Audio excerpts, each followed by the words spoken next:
Ganon.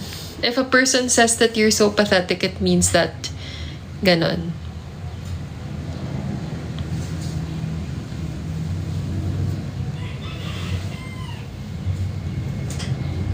Yun lang. Totoo ba yung question niya about pathetic?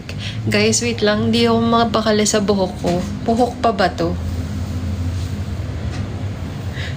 Ang pangit eh.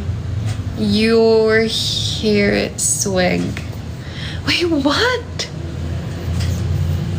Like, walang kwenta o low life. Kasi whenever a person says you're so pathetic, it means na parang nakakaawa ka naman, parang nakakaawa naman yung life mo. So, ganun. Ganun yung meaning niya. Depende na lang siguro sa'yo how would you interpret it? How would you interpret that? Rather. So, parang pag sinabihan ka na you're so pathetic, it means na ang low life, parang ganun, low life, or ang wala ka namang, parang wala namang kasay-say yung life mo. I mean, I hope hindi mo nakuha yan from someone, yung sinabi na yan. But if nakuha mo yan from someone, that's so bad to say.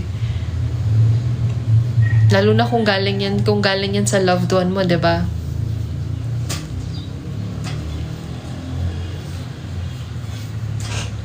What is an Oxford comma?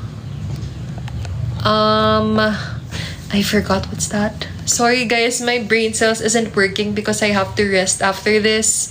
Pero nag-live lang ako to talk to you guys. Even if my hair looks like a freaking wig. Ayoko na nung buhok ko, nang gigigil na ako ah. Bakit ba kasi may bangs pang ganyan?